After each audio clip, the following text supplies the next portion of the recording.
Hello students, welcome to maths classes by KV teacher.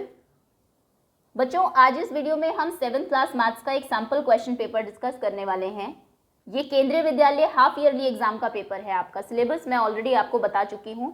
School से भी आपने confirm कर लिया होगा कि कहाँ तक चैप्टर्स आपके आ रहे हैं। तो चलिए देखते हैं कैसे क्वेश्चंस पूछे गए हैं, किस तरीके से आपको आंसर करना है। इस क्वेश्चन पेपर को आप प्रैक्टिस के लिए ऑब्वियसली यूज कर सकते हैं। सबसे पहले 1 मार्कर्स में पहला क्वेश्चन है आपका, for any integer a what is -a multiplied by a। देखिए 1 मार्कर्स में आपको सिर्फ डायरेक्ट आंसर लिखने हैं, ज़्यादा एक्सप्लेन करने की ज़रूरत नहीं है। -1 से जब आप किसी नंबर को मल्टीप्लाई करते हो, a को अगर कर रहे हैं तो आंसर क्या होगा, -a। देखिए 1 को a से करेंगे, 1 से आप किसी भी नंबर को मल्टीप्लाई करिए तो नंबर वही रहता है, लेकिन क्योंकि यहाँ पर माइनस साइन है और a हमारा पॉजिटिव है, plus minus is minus, so answer is -a। Okay, next, express as rupees using decimal 7 rupees 7 paise. 7 rupees 7 पैसे को आपको रुपीज में लिखना है, तो इसको आप लिखेंगे 7.07। इसमें अक्सर आप क्या गलती करते हैं, आप 7.7 लिख देते हैं, लेकिन आप जानते हैं कि डेसिमल के बाद 2 नंबर ऑफ प्लेसेस तक आप पैसे लिख सकते हैं। और अगर आपने यहाँ पर सिंगल नंबर लिखा है तो लास्ट में वो 0 खुद लगा लेगा, बिकॉज डेसिमल के बाद 0 की कोई वैल्यू नहीं होती है। फिर ये 70 बन जाएगा आपका। तो आपको 2 डिजिट्स भी लिखनी है और इस तरीके से लिखनी है कि वो 7 रहे, तो आप 07 लिखेंगे। तो यही तरीका है, इस तरीके से आप समझ सकते हैं। या फिर आप ऐसे भी कर सकते हैं, 7 पैसे को जब आप रुपीज़ में कन्वर्ट करेंगे, क्योंकि 1 रुपी इक्वल्स टू 100 पैसे होता है, सो ये 7/100 हो जाएगा। 2 नंबर छोड़कर आपको डेसिमल लगाना पड़ेगा, 1 2 यहाँ पर डेसिमल लगेगा, यानी कि 0.07। फिर आप इसमें 7 रुपीज़ ऐड करेंगे, ये रुपीज़ में आपने कन्वर्ट कर दिया, ये ऑलरेडी रुपीज़ में है, 7 प्लस 0.07 हो जाएगा 7.07। ओके, नेक्स्ट क्वेश्चन, सॉल्व करिए 10p इक्वल्स टू 100। सॉल्व करने की जब भी बात आती है, आपको जो वेरिएबल है आपका उसकी वैल्यू फाइंड करनी है।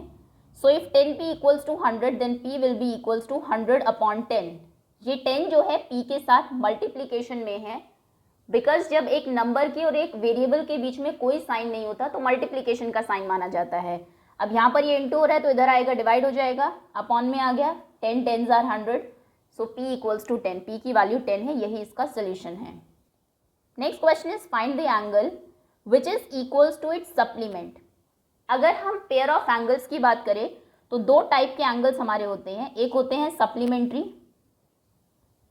और एक होते हैं कॉम्प्लीमेंट्री। इनमें आप जनरली कंफ्यूज रहते हैं, हालांकि ये आप जानते हैं कॉम्प्लीमेंट्री कि सप्लीमेंट्री और कॉम्प्लीमेंट्री में से एक इस टाइप के एंगल्स हैं जिनका सम 90 होता है और एक का सम 180 होता है। तो इसकी मैं ट्रिक भी आपको बता चुकी हूँ। ABCD में क्योंकि C पहले आता है, S बाद में आता है, ऐसे 1 2 3 4 में 90 पहले आता है और 180 बाद में आता है। तो कॉम्प्लीमेंट्री वो एंगल्स होते हैं जिनका सम 90 हो, जैसे 60 30, 80 10, है ना, 40 50। और सप्लीमेंट्री एंगल्स वो पेयर ऑफ एंगल्स होते हैं जिनका सम 180 होता है, जैसे 90 90, 100 और 10, 100 और 10 का सम 180 है, सो इसलिए सप्लीमेंट्री एंगल्स हैं। ओके, क्वेश्चन में पूछा गया कौन सा वो एंगल है जो खुद का ही सप्लीमेंट है। जैसे अगर मैं आपसे पूछूं कि 120 डिग्री का सप्लीमेंट क्या है, तो इसका सप्लीमेंट 60 है, क्योंकि 60 के साथ ही मिलकर ये 180 बनाता है। कौन सा वो नंबर है जो खुद के साथ मिलकर 180 बनाएगा? सिंपल आंसर है, आप डायरेक्ट भी लिख सकते हैं, आप जानते हैं 90।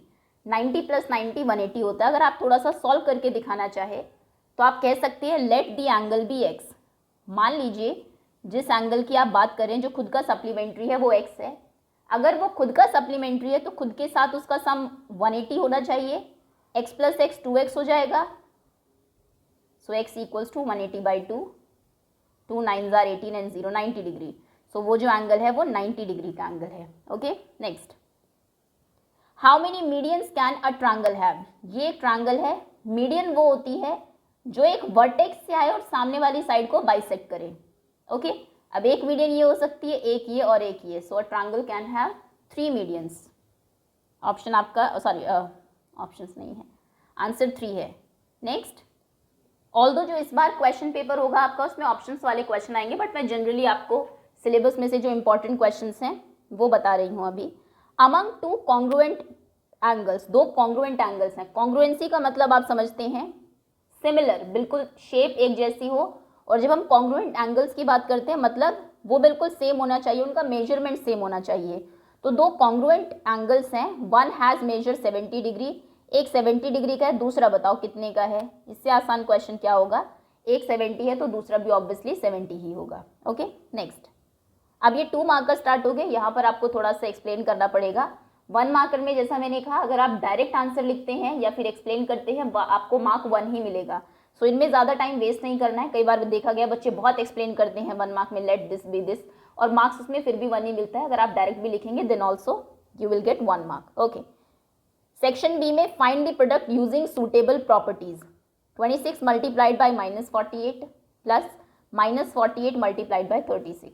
अब इसमें आपको सीधा मल्टीप्लिकेशन स्टार्ट नहीं करनी है क्योंकि उसने कहा है प्रॉपर्टी यूज करिए, तो इसमें प्रॉपर्टी लगेगी distributive property. Answer number 7, question क्या है आपका, 26 multiplied by -48 plus -48 multiplied by -36। ऐसे में यहाँ पर बीच में प्लस का साइन है आपका, तो 2 नंबर्स ये हैं आपके, 2 ये है, इसमें आप कॉमन लेंगे। कौन सा वो नंबर है जो दोनों ही साइड है, दैट इज -48। -48 आप कॉमन लेंगे तो यहाँ पर आप लिखेंगे बाय डिस्ट्रीब्यूटिव प्रॉपर्टी। इसको हम डिस्ट्रीब्यूटिव प्रॉपर्टी बोलते हैं, नाम जरूर लिखना है। -48 हमने कॉमन लिया, ये बाहर आ गया, फिर आप ब्रैकेट लगाएंगे। -48 चला गया तो क्या बचा, यहाँ पर 26 बचा, यहाँ पर ये गया, प्लस का साइन है, -48 चला गया और -36 बचा, प्लस और ये है -36। अब आप जानते हैं प्लस माइनस 2 साइन एक साथ नहीं आते, तो -36 को आपको ब्रैकेट में रखना पड़ेगा। ये ब्रैकेट यहाँ पर क्लोज होता है जो आपने यहाँ स्टार्ट किया था। अब पहले ब्रैकेट आप सॉल्व करेंगे, -48 into 26, plus minus is minus, bracket के बाहर और अंदर वाले नंबर हमेशा मल्टीप्लाई होते हैं, -36। 26 माइनस 36 कितना होता है, माइनस के 10। -48 को जब आप -10 से मल्टीप्लाई करेंगे तो कितना होगा, minus minus is plus, sign plus का आएगा, and 48 into 10 is 480। Plus sign आप नहीं भी लिखते हैं नंबर के आगे, सो आंसर है आपका 480। ओके, चलिए नेक्स्ट क्वेश्चन पर आते हैं। 8 क्वेश्चन है आपका, सॉल्व करना है। 12p - 5 equals to 25। ईजी है question. Answer number 8, 12p - 5 equals to 25। इसमें आप ट्रांसपोज करेंगे नंबर्स को, मतलब राइट हैंड साइड में लेकर जाएंगे 1 बाई 1। अब यहाँ पर आप कहेंगे 2 नंबर है 5 एंड 12, तो पहले 5 जाएगा 12, ऑब्वियसली 5, क्योंकि p 12 के साथ क्लोज रिलेशनशिप में है। बोर्ड मास में हम जानते हैं मल्टीप्लिकेशन पहले होती है, माइनस सबसे लास्ट में होता है, मास में s सब्ट्रैक्शन लास्ट में होता है ना, तो ये सबसे पहले 5 उधर जाएगा। दूसरे के घर अगर किसी को भेजना है तो जो आपके ज़्यादा पास करीब है लोग, उनको आप देर तक रखना चाहेंगे तो पहले 5 को उधर भेज देते हैं राइट हैंड साइड में। जैसे इक्वल साइन क्रॉस करता है ये पॉजिटिव हो जाएगा, +5 हो जाएगा। So 12p equals to 25 plus 5 is 30। अब 12 इधर जाएगा क्योंकि 12 p के साथ मल्टीप्लाई हो रहा है, इनटू में है, तो p हो जाएगा 30/12। 12 की टेबल में तो 30 नहीं आता, बट स्टिल ये शॉर्ट हो सकता है, 6 2 ज़ा 12, 6 5 ज़ा 30, 5/2 आपका आंसर है। ओके, चलिए 9th क्वेश्चन है। लीनियर पेयर आप जानते हैं हमारे वो एंगल्स होते हैं, अगर नॉर्मल लैंग्वेज में मैं कहूँ, जो कि एक स्ट्रेट लाइन के ऊपर होते हैं, सीधी लाइन के ऊपर 2 एंगल्स हैं आपके। तो फिगर भी ऑब्वियसली आप बनाएंगे और उसके बाद डेफिनेशन भी लिखेंगे। यहाँ पर ये अगर 2 लाइन्स हैं आपकी, ये जो एंगल्स बन रहे हैं, this angle and this angle, इनको हम लीनियर पेयर बोलते हैं। और 2 कंडीशंस होती है लीनियर पेयर के लिए। सबसे पहले तो वो एडजेसेंट होने चाहिए, पड़ोसी एंगल्स। ये देखिए दोनों एडजेसेंट है क्योंकि ये जो लाइन है ये कॉमन है इन दोनों में, रे मतलब, और प्लस उनका सम 180 होना चाहिए। सम 180 है क्योंकि स्ट्रेट लाइन के ऊपर है, तो आप लिखेंगे लीनियर पेयर, शॉर्ट में लिख रही हूँ, are pair of angles, angles का पेयर होता है यानी कि 2 एंगल्स होते हैं, who which are adjacent and supplementary.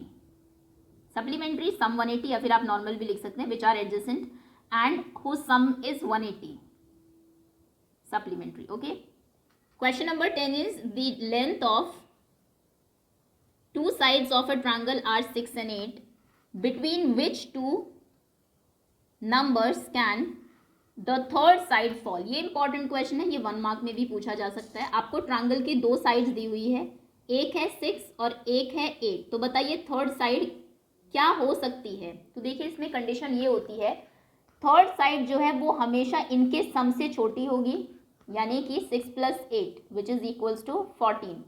14 से लेस होगी, 14 भी नहीं हो सकती, इनफैक्ट 13 हो सकती है, 13.5 हो सकती है, और इनके डिफरेंस से बड़ी होगी। डिफरेंस कितना है? 8 - 6 = 2। तो आप आंसर लिखेंगे, so third side will fall between 2 and 14। Third side जो है 2 to 14 3 सेंटीमीटर की हो सकती है, 4, 5, 6, 7, 8, 9, 10, 11, 12, 13, 13.9 तक हो सकती है 2 और 14 के बीच में। ओके, तो कभी भी दो साइड और थर्ड साइड पूछे क्या पॉसिबल वैल्यूज हैं इसकी, किन नंबर्स के बीच में ये आएगी, तो उनके सम से हमेशा वो छोटी होती है और उनके डिफरेंस से हमेशा वो थर्ड साइड जो है वो बड़ी होती है, अगर हम ट्रायंगल की बात करें। Okay, next 11th question is Anita takes a loan of rupees 5,000 at 15% per year as rate of interest. Find the interest she has to pay at the end of 1 year। बहुत आसान question है। 15% के interest पर उसने loan लिया है, 5,000 का loan लिया है, तो जितना लोन लिया वो प्रिंसिपल हो जाएगा। ये रेट होता है आपका, टाइम कितना है? 1 साल। 1 साल के बाद में उसे कितना इंटरेस्ट देना पड़ेगा। ये सिंपल इंटरेस्ट का क्वेश्चन है, तो इंटरेस्ट इक्वल्स टू होता है, sorry this is amount equals to होता है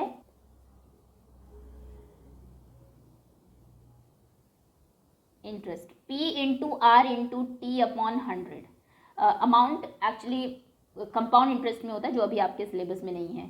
सो PRT बाई 100। P बोले तो प्रिंसिपल यानी कि जितना लोन लिया है 5,000, R यानी कि रेट, किस रेट से लिया है, रेट है 15%, T यानी कि टाइम क्योंकि 1 ईयर ही दिया तो 1 आप लिखेंगे डिवाइडेड बाई 100। जो भी इसका आंसर होगा वही आपका इंटरेस्ट होगा। 15 5 are 75, 750 रुपीज़ आपका इंटरेस्ट है। सिंपल। अगले क्वेश्चन पर आते हैं। The number of question number 12, the number of literate people in a country decreased from 150 lakhs to 100 lakhs in 10 years। 10 साल में एक देश में जो इलिटरेट यानी कि अनपढ़ जो लोग थे 150 लाख से कम होके वो 100 लाख रह गए हैं अभी। तो बताइए डिक्रीजिंग का परसेंटेज कितना है। पहले थे 150 लाख, फिर हो गए 100 लाख, उसकी बात तो हम बाद में करेंगे परसेंट की। पहले बताइए लोग कितने कम हुए हैं, डिक्रीज कितने हुए हैं। This is answer number 12। So decrease कितना है?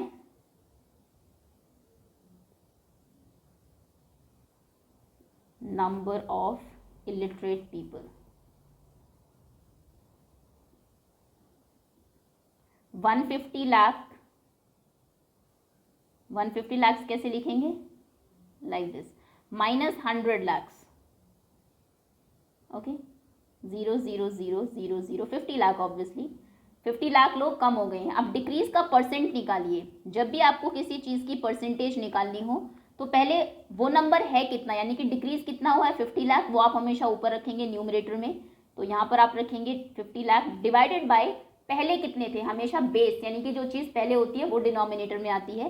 पहले 150 लाख थे तो अपॉन में आप 150 लाख लिखेंगे एंड मल्टीप्लाई हमेशा 100 से करेंगे। ओके, डिक्रीज या इंक्रीज का जो भी परसेंट निकालना हो पहले डिक्रीज और इंक्रीज नंबर में लिखिए, अपॉन में जो पहले आपको डिजिट दी हुई है इंटू 100।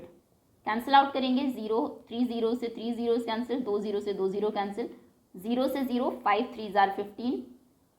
अब यहाँ पर 100 है, ये 3 है, 100 से 3 तो 100 नहीं जाएगा, 100/3% या फिर 33.33 भी आप लिख सकते हैं, लेकिन फ्रैक्शन में भी छोड़ सकते हैं। Okay, next.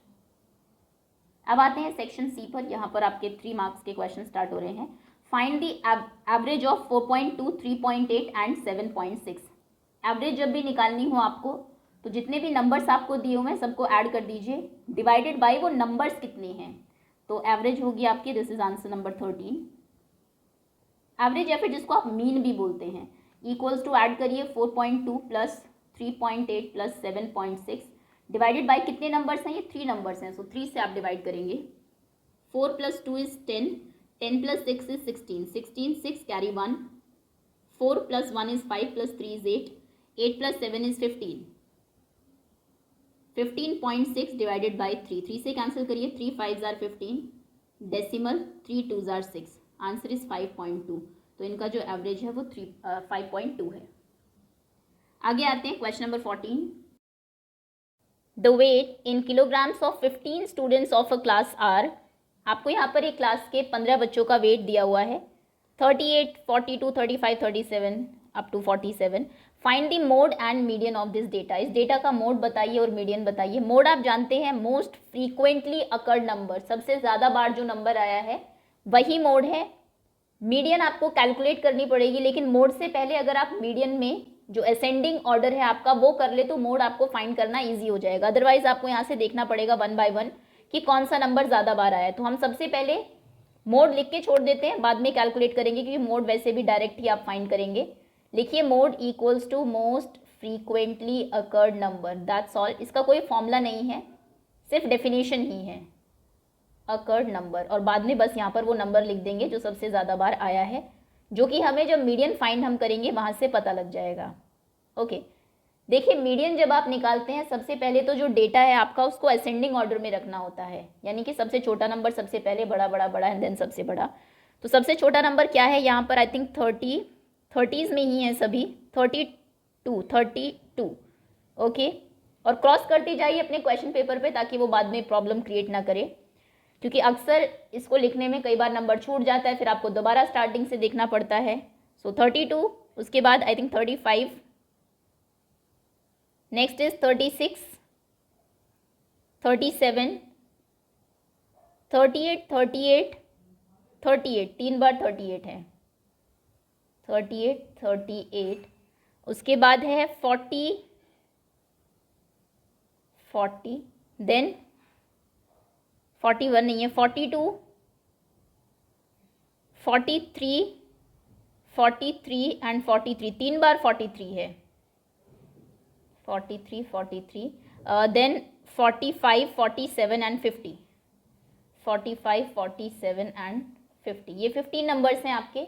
अब मीडियन में आप जानते हैं अगर नंबर ऑफ टर्म्स आपकी ऑड होती है, जैसे यहाँ पर है 15 है, 7 है, 11 होती, अगर ऑड नंबर ऑफ टर्म्स हैं तो जितनी भी टर्म्स हैं उसमें एक प्लस करिए, हाफ करिए, ये वाली जो टर्म है आपकी वो मीडियन होगी. 15 प्लस 1/2 यानी कि 16/2, 16/2th टर्म यानी कि 8th term, 16/2 is 8. 8th term calculate कर लीजिए क्या है आपके, जब आपने मीडियन लिखा है उसमें स्टार्टिंग से. So first, second, third, fourth, fifth, six, seventh and 8th term क्या है 40, तो 40 आपकी मीडियन है. सिंपल. और अगर इवन नंबर ऑफ टर्म्स हो तो फिर वहाँ पर 2 मीडियंस निकलती है, और जो एक्चुअल मीडियन होती है वो उनका एवरेज यानी कि सम बाय 2 होता है. खैर, ये मीडियन निकल गई आपकी 40. अब मोड होता है मोस्ट फ्रीक्वेंटली अकर्ड नंबर, इसलिए मैंने कहा था पहले मीडियन निकालो, क्योंकि देखो अभी आपको सारा डेटा मिल गया है असेंडिंग ऑर्डर में. अब आप डिसाइड कर सकते हो कौन सा नंबर सबसे ज़्यादा बार आया है.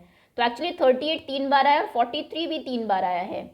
तो अब आप कहेंगे मोड हम किसको ले, ऐसे केस में दोनों ही मोड होते हैं. सो आंसर लिखेंगे 38 and 43. Okay, next is there more than one mode. Next second part वही है, क्या एक से ज़्यादा मोड है. So yes of course there is. Clear है, ये मोड सबसे ज़्यादा बार जो नंबर आया है. मीडियन के लिए पहले डेटा को असेंडिंग ऑर्डर में रखिए, उसके बाद जितने नंबर्स है उसमें +1 करके हाफ कर दीजिए, वो वाली जो टर्म है यहाँ पर स्टार्टिंग से वही आपकी मीडियन होती है. 15 question is solve -2 × x+3 = 8. This is answer number 15. -2, अब ये -2 का ही है या सॉल्व के बाद दिया हुआ है इन्होंने, आई थिंक ये -2 का ही है. चलिए, -2 × x+3 = 8. अब यहाँ पर आप क्या करेंगे, सबसे पहले ट्रांसपोज ही करना है, राइट हैंड साइड में नंबर्स लेके आने हैं जिससे कि वहाँ पर सिर्फ x रह जाए. x एक्चुअली में 3 के साथ प्लस हो रहा है, बोर्ड मास में पहले ब्रैकेट सॉल्व होता है. ब्रैकेट सॉल्व होता है इसका मतलब कि 3 के साथ ये क्लोज रिलेशनशिप में है, पहले ये होगा उसके बाद -2 मल्टीप्लाई होगा. तो ठीक है, -2 को इधर ले जाइए, -2 यहाँ पर मल्टीप्लाई हो रहा है x+3 के साथ, इधर आएगा तो वो डिवाइड हो जाएगा. सो x+3 कितना हो जाएगा आपका 8/-2. कभी भी माइनस डिनोमिनेटर में नहीं रखते, ये बाय डिफ़ॉल्ट ऊपर चला जाएगा, 2 4s are 8 और आंसर हो जाएगा x+3 = -4. ये जो माइनस नीचे था ये ऊपर चला जाएगा. x+3 अगर -4 है, x कितना हो जाएगा -4, ये उधर जाएगा तो -3 हो जाएगा, बिकॉज यहाँ पर प्लस था. -3 + -4, क्योंकि दोनों सेम साइन वाले नंबर्स हैं, फ्रेंड्स से तो ऐड हो जाएंगे. -3 - 4 इज -7, x की वैल्यू -7 है. 6th क्वेश्चन है आपका, draw rough sketch for the following. Rough sketch बनाइए। ABC एक ट्रायंगल ड्रॉ करिए जिसमें BE मीडियन हो। तो मान लीजिए ये आपने ट्रायंगल ड्रॉ किया ABC, BE मीडियन, यानी कि मीडियन कहाँ से स्टार्ट हो रही है, B वर्टेक्स से। सो B से एक लाइन ड्रॉ कर दीजिए AC को जो हाफ कट करती है। अब ये देखिए ये हाफ नहीं लग रहा है क्योंकि ये छोटा दिख रहा है, वो बड़ा दिख रहा है, तो ऐसे ही लाइन जाएगी। ओके, BE ये मीडियन है, simple. Next part A, this is B. Triangle PQR draw करिए जिसमें कि PQ and PR are altitudes of the triangle. PQ और PR ऑल्टीट्यूड। अब ये थोड़ा सा ट्रिकी क्वेश्चन है क्योंकि PQ एक्चुअली में एक साइड है इसकी और वही ऑल्टीट्यूड होनी चाहिए, यानी कि ये वाली जो साइड है, ऑल्टीट्यूड मतलब 90 डिग्री का एंगल। अगर ट्रायंगल में आपको ऑल्टीट्यूड ड्रॉ करना है तो आप यहाँ से परपेंडिकुलर ड्रॉ करते हैं। सो PQ 90 होना चाहिए, PQ, sorry this is P, this is Q। उसके बाद उसने कहा है PR भी ऑल्टीट्यूड होना चाहिए। PR यानी कि नेक्स्ट एंगल जो है ये भी 90 डिग्री का होगा। ऐसा ट्रायंगल बनाना पॉसिबल ही नहीं है। सो B वाला जो केस है आपका, it is not possible to draw such angle जहाँ पर दो साइड्स जो हैं वो ऑल्टीट्यूड हो। एक साइड हम ऑल्टीट्यूड बना सकते थे, एक एंगल को हम 90 बना सकते थे, इस वाले को। अगर ये PQ होता R, सो PQ ऑल्टीट्यूड हो जाता है यहाँ पर 90 डिग्री का एंगल। लेकिन अगर दो एंगल 90 होंगे, ये भी 90 होगा PR यहाँ पर, तो फिर ये दोनों ही 180 हो जाएगा, तीसरा एंगल 0 हो जाएगा, which is not possible. So B part में आप लिखेंगे not possible to draw. Next third part पर आते हैं। ट्रायंगल XYZ बनाइए जहाँ पर YL ऑल्टीट्यूड हो in the exterior of the triangle. अब ऑल्टीट्यूड एक्सटीरियर में कब होता है, जब आपका ऑब्ट्यूज्ड एंगल ट्रायंगल हो। ऑब्ट्यूज्ड एंगल यानी कि ट्रायंगल कुछ ऐसा हो, लाइक दिस, यस। अब यहाँ पर अगर साइड्स हैं आपकी, ट्रायंगल XYZ है, सपोज दिस इज X, ये Y है, ये Z है। अगर आपको YL एक ऑल्टीट्यूड ड्रॉ करना है, मतलब Y से 90 डिग्री का एंगल होना चाहिए। यहाँ से अगर आप 90 बनाएंगे तो ऑब्वियसली वो ट्रायंगल के बाहर जाएगा। तो ऐसे केस में जब हमें ऑल्टीट्यूड ड्रॉ करना पड़ता है, तो यहाँ से आपने एक 90 डिग्री की लाइन ड्रॉ की, स्ट्रेट लाइन ड्रॉ की मतलब, और फिर इस लाइन को हमें आगे बढ़ाना पड़ता है YZ को, ये आगे जाएगा और ये यहाँ पर 90 डिग्री, ये ऑल्टीट्यूड बनता है। क्योंकि ट्रायंगल तो हमारा ये था, ये ऑल्टीट्यूड ट्रायंगल के बाहर बन रहा है, तो ये मतलब एक्सटीरियर में है, जो उसने बोला भी था कि ऑल्टीट्यूड जो है वो एक्सटीरियर ऑफ द ट्रायंगल होना चाहिए। क्लियर है? नॉर्मल ट्रायंगल का बनता है इंटीरियर में, लेकिन जो ऑब्ट्यूज्ड एंगल ट्रायंगल होता है, क्योंकि ये ऑब्ट्यूज्ड एंगल है, देखिए 90 से बड़ा है, तो इसका जो आपका ऑल्टीट्यूड होगा वो एक्सटीरियर में बाहर बनेगा ट्रायंगल के। खैर 17th क्वेश्चन पर आते हैं। This is answer number 16। ABCD is a quadrilateral. आपको शो करना है AB क्या ऐसा है, वो पूछ रहा है। Is AB plus BC plus CD plus DA quadrilateral, यानी कि जिसमें 4 साइड्स हो। एक सेकेंड ड्रॉ ही कर लेते हैं। सपोज करिए ये है आपका ABCD, ABCD। यहाँ पर AB plus BC, AB plus BC plus CD plus AD, यानी कि इन चारों साइड्स का सम ऑफ ऑल 4 साइड्स ग्रेटर है AC आपका डायगोनल है, प्लस BD से। AC और BD ड्रॉ कर दीजिए, AC एंड BD डायगोनल्स के सम से बड़ा है साइड्स का सम, है या नहीं, ऐसे आपको बताना है।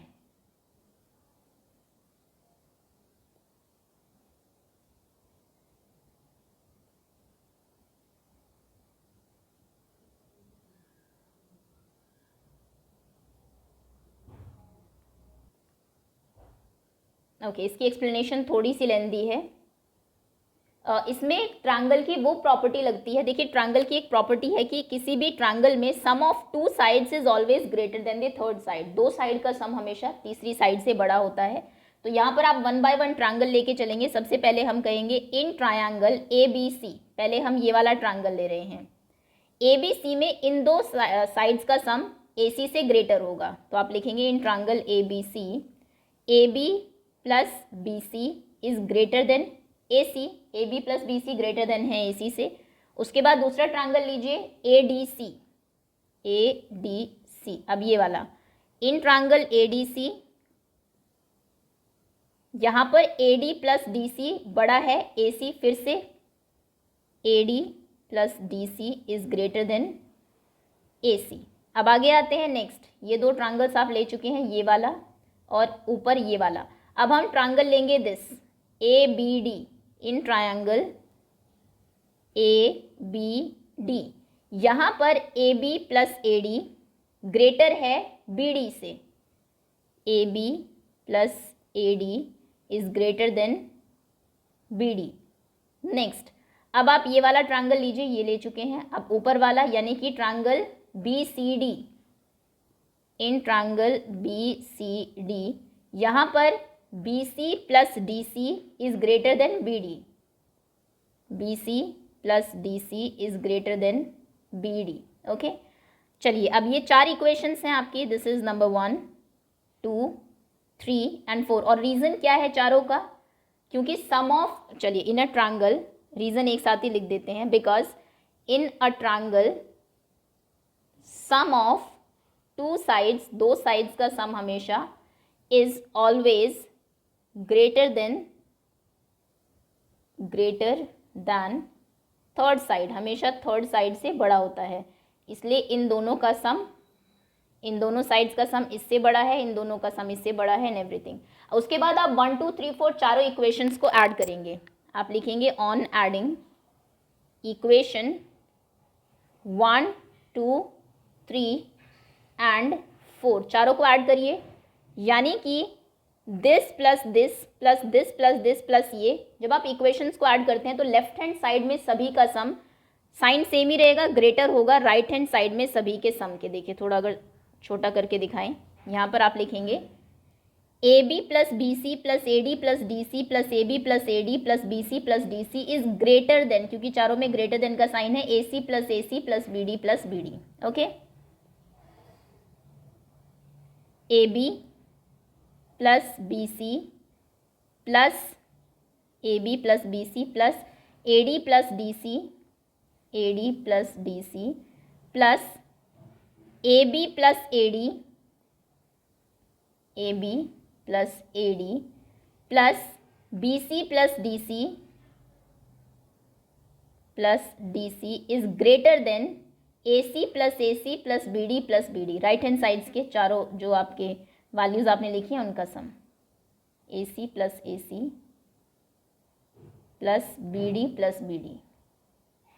ओके, ऐड करिए अभी इन्हें, AB और एक ये AB है, ऐड करेंगे तो 2AB हो जाएगा, 2AB plus BC plus BC, ये हो जाएगा 2BC plus AD plus AD 2AD plus DC plus DC 2DC is greater than AC plus AC यानी कि 2AC plus BD plus BD यानी कि 2BD। अब दोनों साइड 2 कॉमन ले लीजिए, फिर 2 से डिवाइड कर दीजिए दोनों साइड को, on dividing both sides by 2। जैसे आप 2 से डिवाइड करेंगे सारे 2 जो हैं सभी जगह आ रहे हैं, ये सब हट जाएंगे, on dividing both sides by 2। तो ये क्या होगा, AB plus BC plus AD plus DC is greater than AC plus BD। Okay, ये आपने प्रूव कर दिया, जो उसने पूछा था ऐसा होता है क्या, so answer will be yes. हाँ, क्लियर है। पहले ये ट्रायंगल लिया, इसमें this plus this greater than this, फिर ऊपर वाला लिया, इसमें this plus this greater than this, फिर ऐसे ये प्लस ये इससे बड़ा है, ऊपर ये प्लस ये इससे बड़ा है, फिर लेफ्ट हैंड साइड में ये इन चारों को ऐड किया, ये ग्रेटर हुए, राइट हैंड साइड में जो आपने चारों को ऐड किया है, उसके बाद 2 स्टेप में क्वेश्चन आपका सॉल्व हो गया। Okay, next question, question number 18, a tree is broken at height of 5 metre from the ground. एक पेड़ था जो कि ग्राउंड से 8 मीटर की हाइट से यहाँ से टूट गया है इस तरीके से, और टूटा ऐसे है, its top touches the ground, कि उसका जो टॉप है अभी वो ग्राउंड को टच कर रहा है, at a distance of 12 metre from the base of the tree. 5 metre की हाइट से टूटा है, मतलब यहाँ तक ये 5 का था, ये 5 है, और ये जो डिस्टेंस है ट्री के बॉटम से लेकर जहाँ पर वो टच कर रहा है वहाँ तक, ये डिस्टेंस 12 है। तो आप बताइए find the original height of the tree, tree की ओरिजिनल पूरी हाइट कितनी थी। अगर हमें ये पता लग जाए तो उसमें 5 ऐड करके हम ओरिजिनल हाइट पता लगा सकते हैं, यानी कि यहाँ पर हमें ये पता लगाना है। अब देखिए ये ट्रायंगल बन रहा है, अगर आप ध्यान से देखें इसको, अब ये फिगर तो हम एग्जाम में नहीं बनाएंगे, ट्री एंड ऑल, ये सिर्फ समझने के लिए है। ये आपका एक ट्रायंगल बन रहा है, क्योंकि पेड़ ऑब्वियसली पहले सीधा ही खड़ा होगा, तो ये 90 डिग्री का ट्रायंगल बनेगा और यहाँ पर आप पाइथागोरस लगाएंगे। ओके, एग्जाम में फिगर कैसी बनाएंगे इसकी? This is answer number 18। आप कहेंगे ये ट्री है, स्ट्रेट लाइन ले लीजिए, ये यहाँ से ब्रोक हुआ तो, और ये जो टॉप है ये बॉटम को टच करने लगा अभी धरती को, ये ऐसे बन गया अभी। ये 5 आपको दिया हुआ है, ये 12 यहाँ पर, ये इसको पेड़ मान के चलिए, ये मान लीजिए इसका तना है, ट्रंक है जहाँ पर वो ग्राउंड को टच कर रहा है, ये टॉप है जिससे कि वो धरती को टच कर रहा है, और टॉप के और यहाँ के बीच की डिस्टेंस 12 है। अब आपको ये फाइंड करना है, दिस इज 90। सो आप कहेंगे as per Pythagoras theorem, Pythagoras क्या कहते हैं, that H square equals to B square plus P square. H यानी कि hypotenuse, B base, P perpendicular, और हाइपोटेनियस हमेशा 90 के सामने वाली साइड होती है, यानी कि ये वाली साइड जो आपको पता नहीं है। So H square equals to, base है आपका 12, 12 का स्क्वायर प्लस परपेंडिकुलर है 5, 12 स्क्वायर प्लस 5 स्क्वायर, यानी कि H square equals to 12 square 144 होता है, स्क्वायर्स अगर आपने लर्न किए हैं, 5 का स्क्वायर 25 होता है। So H square equals to 169, h equals to root 169। 169 किसका रूट होता है, या फिर 169 का रूट क्या होता है, या फिर 169 किसका स्क्वायर होता है, 13 का। 20 तक स्क्वायर्स लर्न कर लीजिए, क्वेश्चन आसान हो जाएंगे। यानी कि हाइपोटेनियस आपका 13 है, यानी कि ये 13 है, तो उसने कहा है ओरिजिनल हाइट बताइए पेड़ की। 13 नहीं लिखना है, देखिए यहाँ से तो पेड़ टूटा है 5 से, 13 इसके ऊपर है वो, यानी कि ओरिजिनल हाइट कितनी थी, 13 प्लस 5 बोले तो 18। तो आप लिखेंगे सो original height of the tree was 13 plus 8, 13 जो वो टूटा हुआ है, सॉरी 5 जो अभी भी खड़ा हुआ है ग्राउंड के ऊपर, दैट मीन्स 18 मीटर। क्लियर है? Okay, next question 19th। By ASA यानी कि angle side angle congruence rule, it is to be established that triangle ABC is congruent to triangle PQR, QRP sorry. आपको AS से angle side angle लगाकर ये prove करा है कि ये दो ट्रायंगल्स कॉन्ग्रुएंट है, and it is given that BC equals to PR, और दिया हुआ है कि BC जो साइड है इक्वल है RP के, वो तो हम यहाँ से भी देख सकते हैं, कॉरस्पॉन्डिंगली साइड्स इक्वल होती है। What additional information is needed to establish this congruence, और क्या एडिशनल इन्फॉर्मेशन चाहिए? देखिए ट्रायंगल आई थिंक बना के दिखाऊं तो आपको ज़्यादा अच्छे से समझ में आएगा। एक ABC ट्रायंगल है, एक QRP है, इसमें ऑर्डर का बहुत ध्यान रखना है कॉन्ग्रुएंसी में। सो मान लीजिए ये दो ट्रायंगल्स थे आपके, सेम है ऑब्वियसली, ये है ABC, दिस इज QRP। आपको जो उसने बच्चे ने रूल लगाया है उसमें एक तो ये है कि BC इक्वल्स टू QR है, सॉरी दिस इज PR, ये साइड इसके बराबर है। रूल उसने लगाया है ASA यानी कि एंगल साइड एंगल, और इसमें हमेशा ध्यान रखिएगा साइड के दोनों जो सामने साइड वाले जो एंगल है वही इक्वल होने चाहिए, यानी कि एंगल C बराबर है P के और B इक्वल है R के। सिंपल, तभी तो एंगल साइड एंगल लगेगा ना, एंगल साइड एंगल। ओके, तो यहाँ पर आप क्या लिखेंगे, अदर इंफॉर्मेशन जो हमें चाहिए वो क्या है, that is angle C equals to angle P and angle B equals to angle R। Simple, दो एंगल्स और उनके बीच वाली साइड, तब ASA रूल लगेगा। बस यही आपके आंसर है। Next question number 20। Rahul bought a sweater and saved ₹20। Rahul ने एक स्वेटर खरीदा और 20 रुपये बचाए। When a discount of 25 was given, और उसको डिस्काउंट मिला था 25 का। What was the price of the sweater before the discount? Discount से पहले बताइए कि प्राइस क्या था स्वेटर का। इसमें आप जानते हैं हमेशा ओरिजिनल प्राइस को हम लोग 100 लेके चलते हैं, फिर आप x भी अज्यूम कर सकते हैं, आपकी मर्जी है, जैसे भी आपके स्कूल में कराया गया हो। x से कर लेते हैं, चलिए मान लीजिए let the price of sweater be x, sweater का प्राइस मान लीजिए x था। अब डिस्काउंट कितना मिला है, 25%। सो डिस्काउंट कितना होगा, डिस्काउंट आप जानते हैं हमेशा प्राइस पर ही मिलता है, 25% ऑफ x, 25% यानी कि 25/100 ऑफ यानी कि into x, 25 4s are 100, answer is x/4। x/4 discount होना चाहिए था, लेकिन डिस्काउंट है कितना, 20 रुपीज़, तो यानी कि x/4 इक्वल्स टू 20, ये आपकी इक्वेशन बन गई। सॉल्व कर दीजिए, सो x इक्वल्स टू 20 इंटू 4 यानी कि x इक्वल्स टू 24 आर 80। तो एक्चुअली में जो स्वेटर था वो 80 रुपीज़ का था, तभी 25 के डिस्काउंट पर उसने एक्चुअली में 20 सेव किए हैं। Okay, next, in a computer lab there are 3 computers for every 6 students. 6 बच्चों के लिए 3 कंप्यूटर है, यानी कि एक कंप्यूटर पर 2 बच्चे बैठे हैं। How many computers will be needed for 24 students. 24 बच्चों के लिए कितने कंप्यूटर्स होंगे। आसान है, 6 के लिए 3 है, मतलब आधे हैं, तो 24 के लिए 12 होंगे। बट इसको आप दिखाएंगे कैसे, ये डायरेक्ट इन्वर्स प्रोपोर्शन वाले चैप्टर से क्वेश्चन है। आंसर नंबर 21, आप लिखेंगे number of students, number of computers. बच्चे अगर 6 है एज पर इंफॉर्मेशन, तो कंप्यूटर्स 3 हैं। अब बच्चे अगर 24 है तो कंप्यूटर्स कितने होंगे, 24 है तो बच्चे कंप्यूटर्स मान लीजिए x होंगे।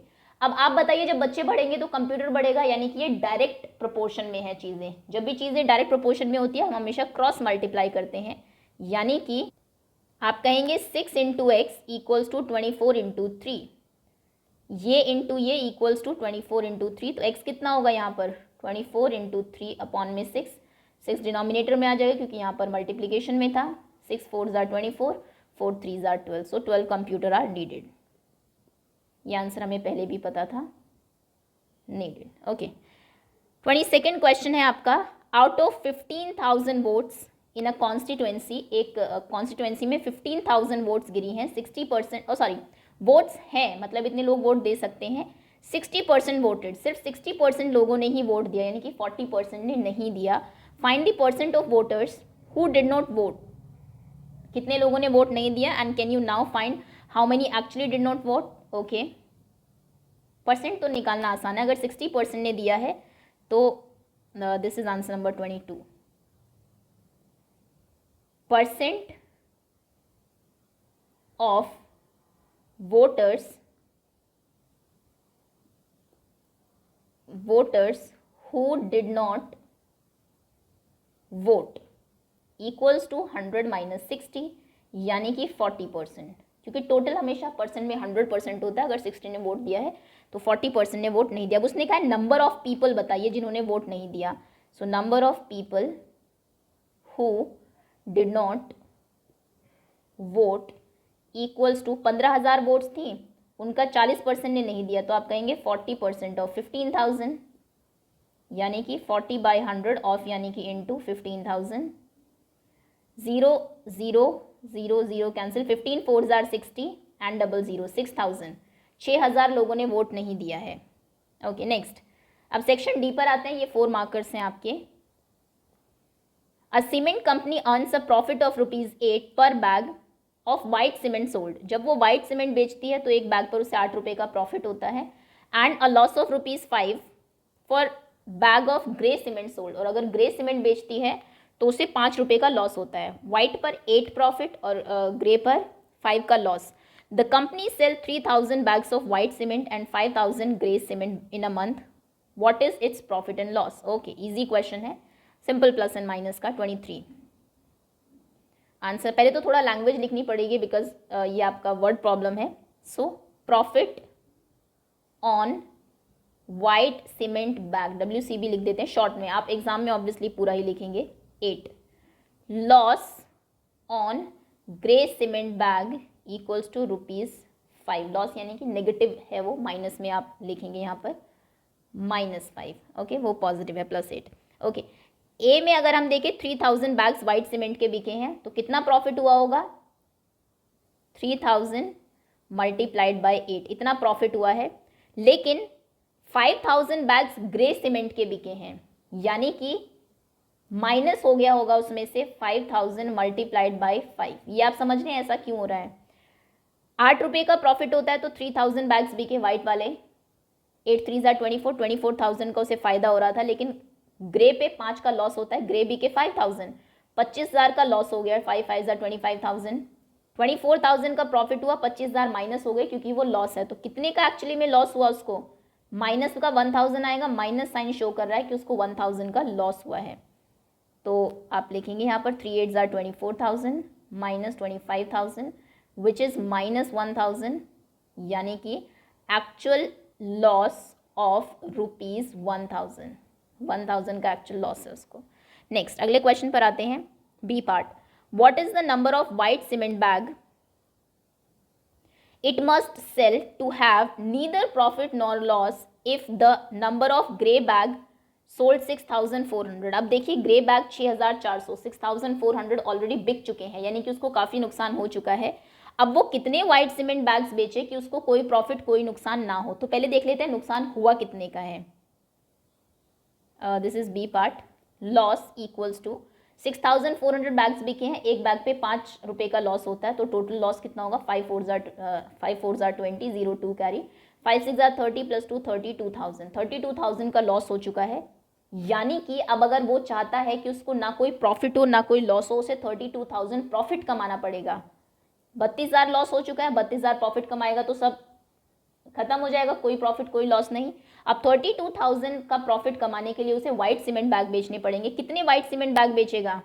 Number of white cement bag sold equals to 32,000 का प्रॉफिट कमाना है और एक बैग पे सिर्फ 8 रुपये का प्रॉफिट होता है, तो उसको 8 से आप डिवाइड कर देंगे। 8 4 32 यानी कि 4,000 व्हाइट सीमेंट बैग बिकेंगे। ओके नेक्स्ट अगला क्वेश्चन है 24। A car covers a distance of 89.1 kilometres in 2.2 hours. What is the average distance it covered by it in 1 hour. ये बहुत आसान क्वेश्चन है। जब आपको 2.2 आवर का दिया और 1 आवर का पूछा है तो सिंपल आपको डिवीजन करनी है। सो आप लिखेंगे distance covered, this is answer number 24। Distance covered in 2.2 hours, 2.2 hours में कितनी डिस्टेंस कवर हुई है 89.1। So distance covered in 1 hour, एक घंटे में कितनी होगी 89.1 डिवाइडेड बाय 2.2। 2.2 से डिवाइड कर देंगे। डिवीजन से पहले डेसिमल हटा लेते हैं हम लोग। यहाँ से डेसिमल हटेगा, ऊपर 10 से मल्टीप्लाई होगा बिकॉज पॉइंट के बाद 1 नंबर है। 10 से 10 कैंसिल होगा, आंसर होगा 891/22। 22 से डिवाइड करना है 891 को। 22 4 88 होते हैं। माइनस किया 1 बचा, 1 को कैरी किया। 11 टेबल नहीं चल रही तो 0 लगाई, डेसिमल लगाया, एक 0 मिलेगी। 22 5 110, सो आंसर इज 40.5, यानी कि एक घंटे में वो 40.5 किलोमीटर जाएंगी। Next question. The performance of students in first term and second term is given. एक फर्स्ट टर्म और सेकेंड टर्म की एक बच्चे की परफॉर्मेंस दी हुई है। आपको डबल बार ग्राफ शो करना है अप्रोप्रिएट स्केल चूज करके। स्केल ऑब्वियसली 10 20 30 का ही होगा बिकॉज हमें 95 तक पहुंचना है। 1 2 3 4 तो आप नहीं ले सकते 94 तक पहुंचने के लिए। 20 40 60 भी ले सकते हैं, लेकिन उसमें थोड़ा छोटा ग्राफ बन जाता है। हमें ना बहुत बड़ा ना बहुत छोटा, थोड़ा एवरेज रखना है। और 10 वैसे भी सही रहता है, आपको पॉइंट्स भी आसानी से मिल जाएंगे। ओके सो चलिए डबल बार ग्राफ शो करते हैं। सबसे पहले 2 लाइन्स आप ड्रॉ करेंगे, एक वर्टिकल और एक हॉरिजॉन्टल। इस तरीके से दोनों ही लाइन्स पर स्ट्रेट होनी चाहिए।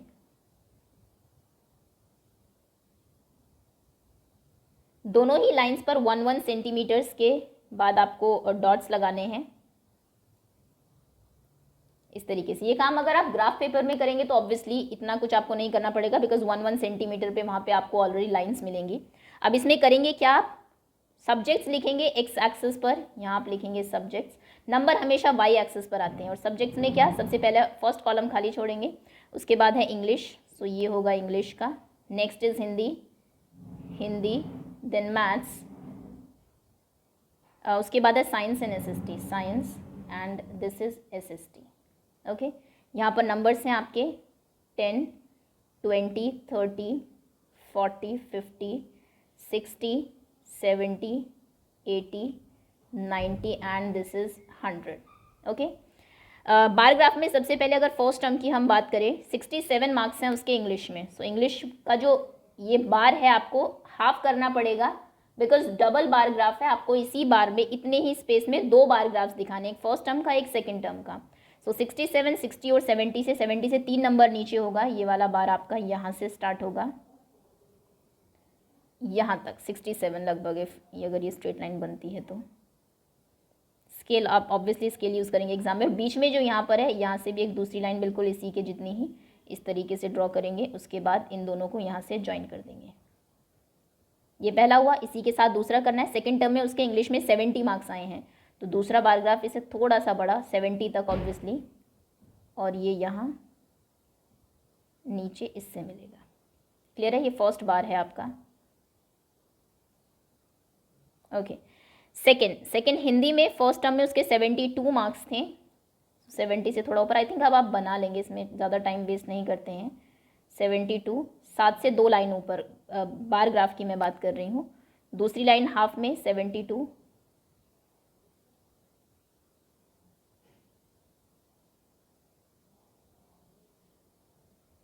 ओके, और बाद में कम हो गया है 65 यानी कि 60 और 70 के बीच में।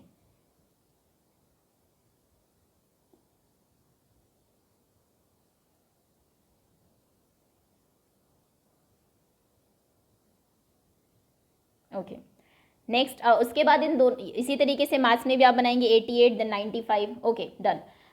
दोनों सभी बार्स आपके इस तरीके से दिखाई देंगे, और दोनों जो बार्स हैं थोड़े अलग दिखने चाहिए, तो दोनों में आप क्या करेंगे, कुछ की बना देंगे कि मान लीजिए इसमें आपने ऐसे लाइन बना दी है फर्स्ट टर्म वाले मार्क्स में, सेकंड को खाली छोड़ दिया, फिर सेकंड में भी अगर आप चाहे तो कुछ सेकंड में मान लीजिए आपने डॉट्स लगा दिए हैं, और फिर नीचे लिख देंगे कि जो की में कि जो ये आपका लाइन्स वाला है ये फर्स्ट टर्म के मार्क्स हैं, ये फर्स्ट टर्म को शो करता है बार, और जो डॉट वाला है ये सेकंड टर्म को शो करता है। ओके, चलिए अब क्वेश्चंस पर आते हैं।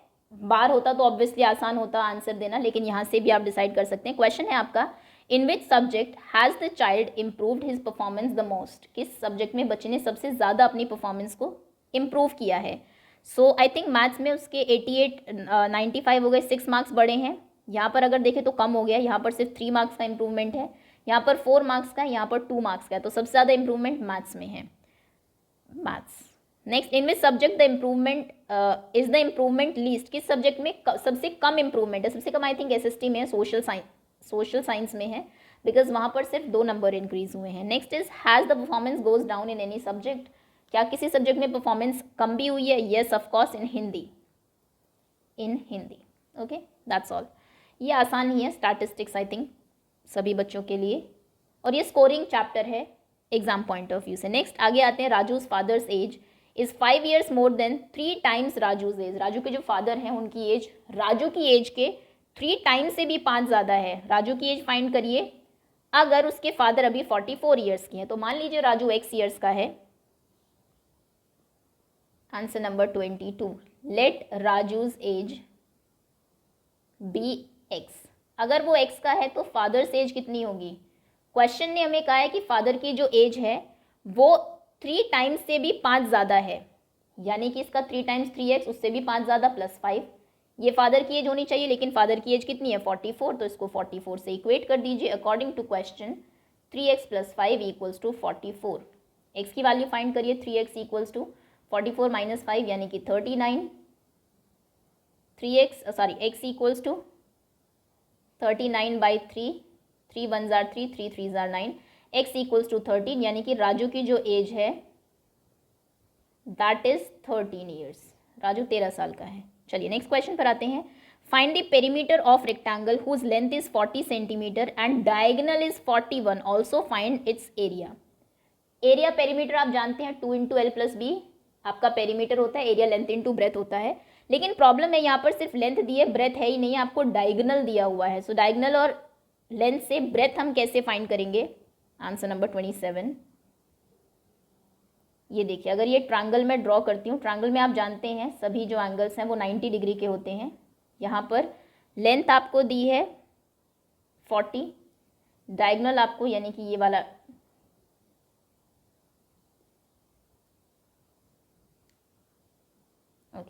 डायगोनल 41 दिया है, और ये जो है आपका ये 90 है। तो क्या आप ब्रेथ निकाल सकते हैं यहाँ से? ऑब्वियसली अगर मान लीजिए ये ABCD था, तो इन ट्रायंगल ABC कैसा ट्रायंगल है? एक राइट एंगल ट्रायंगल है जहाँ पर 90 के सामने वाली साइड हाइपोटेनियस होती है, यानी कि ABC ट्रायंगल में 41 का स्क्वायर इक्वल होने वाला है 40 स्क्वायर प्लस ब्रेथ के स्क्वायर के। अगर ये लेंथ है, ये ब्रेथ है, ये आपका डायगोनल है, तो पाइथागोरस के अकॉर्डिंग इसका स्क्वायर प्लस इसका स्क्वायर इक्वल्स टू होता है हाइपोटेनियस का square. Base square plus perpendicular square equals to h square. और हाइपोटेनियस आप जानते हैं 90 के सामने वाली साइड यानी कि 41 है, तो 41 का square 40 square plus b square. 41 का स्क्वायर 41 इंटू 41 इज 1416 1681। 40 का square 4 4 1600 plus b square minus कर दीजिए 1681 minus 1600 equals to B square. B square equals to 81, तो बी कितना हो जाएगा 9 ऑब्वियसली, क्योंकि 9 का स्क्वायर 81 होता है। ब्रेथ आपको मिल गई 9 है, लेंथ आपको पता है ऑलरेडी 40 है, सो लेंथ 40 ब्रेथ 9। अब उसने क्या बोला था, पेरीमीटर निकालिए। पेरीमीटर क्या होता है 2 इंटू एल प्लस बी, यानी कि 2 इंटू 40 प्लस 9 यानी कि 2 into 49, that means 9 2 jar 18, 4 2 jar 8 plus 1 9, 91 centimetre. उसके बाद उसने कहा था एरिया, एरिया होता है length into breadth which is length है हमारी 40 into 9, 4 9 jar 36, 360 centimetre square. Area हमेशा यूनिट स्क्वायर में होता है। क्लियर है? तो पहले पेरीमीटर और एरिया निकालने से पहले आपको ब्रेथ फाइंड करनी पड़ेगी पाइथागोरस से। ओके, नेक्स्ट क्वेश्चन पर आते हैं। 28, if D E F triangle congruent है बी सी ए के, इसको हम क्वेश्चन यही कर सकते हैं ये वाला। ओके, एंगल ई बताइए किसके इक्वल होगा। एंगल ई इक्वल होगा एंगल सी के, क्योंकि जब दो ट्रायंगल्स कॉन्ग्रुएंट होते हैं तो कॉरस्पॉन्डिंगली उनकी साइड्स और एंगल्स इक्वल होते हैं। मैं यहीं पर लिख देती हूँ एंगल ई इक्वल, आप ऑब्वियसली आंसर ऐसे लिखेंगे, proper answer 28, first part angle E equals to angle C. Okay, so angle E equal होगा एंगल सी के। E F side, E F बोले तो ये वाली साइड सी ए के इक्वल होगी, लास्ट 2 डिजिट्स वहाँ पर ये है और बी सी ए में सी ए है, सो ये सी ए के इक्वल होगी। एंगल एफ एंगल ए के इक्वल होगा। Next is D F equal होगा बी ए के, लाइन सेगमेंट के। Okay, next Reena's mother said, Reena की मदर ने कहा टू मेक इडली, उसको इडली बनाने के लिए बोला, you must take 2 parts rice 1 part urad dal. 2 part आपको राइस के लेने हैं, 1 पार्ट आपको उड़द दाल का लेना है। What percent of such a mixture would be rice and what percent is urad dal. Mixture का कितना परसेंट राइस है और कितना परसेंट उड़द दाल है। ओके, आंसर नंबर 21, यानी कि दोनों जो चीज़ें हैं वो किस रेशो में हैं, क्या था, rice and urad dal. Rice ratio UD उड़द दाल लिख देते हैं इज 2:1, 2 पार्ट राइस के 1 पार्ट उड़द दाल का। 2:1 आपको परसेंटेज में चेंज करना है। सो राइस का परसेंट कितना होगा, राइस 2 है, टोटल मिक्सचर कितना है 3, बिकॉज 2 उसमें राइस है 1 उड़द दाल है, तो मिक्स होके वो 3 बन जाएगा, 2/3 इंटू 100। नेक्स्ट इज उड़द दाल का परसेंट कितना होगा, उड़द दाल कितनी है 1, 1/3 इंटू 100, कैंसिल तो कुछ नहीं हो रहा, दिस इज 200/3 यानी कि 66.6%, और ये हो जाएगा 100/3, डिवाइड कर लीजिए 33.3% लगभग, या फिर आप डेसिमल में ना भी करें 200/3% और 100/3% भी छोड़ सकते हैं। चलिए नेक्स्ट क्वेश्चन पर आते हैं, this is your last question. The cost of flower vase is ₹120। 120 का एक फ्लावर वास है, the shopkeeper sell it at a loss of 10%। 10% के लॉस पे उसने बेचा, तो बताइए किस प्राइस पे वो बिका। लॉस परसेंट अगर 10% है तो लॉस कितना होगा, 10% ऑफ 120, कॉस्ट पे हमेशा लॉस लगता है ना, 0000, आंसर इज ₹12, 12 रुपये का लॉस हुआ है। अब अगर 120 की चीज़ थी, 12 का लॉस हो गया, तो सेलिंग प्राइस कितना होगा, selling price cost price minus loss होता है, लेकिन ये जनरल सी भी चीज़ है, 120 रुपये में उसने खरीदी थी, 12 का लॉस हो गया, तो कितने में बेची, 108 रुपीज़ में, सिंपल। सो जो प्राइस है at which it is sold is ₹108। Okay, so that's all students, इसी के साथ क्वेश्चन पेपर आपका फिनिश होता है। आई एम श्योर चीज़ें थोड़ी सी क्लियर हुई होगी, एक तरीके से क्विकली रिवाइज भी हो गई, रिवीजन भी हो गई सभी चैप्टर की, और आपको थोड़ा आइडिया भी हुआ होगा कितनी आपकी प्रिपरेशन अभी है। Okay, thank you so much for watching.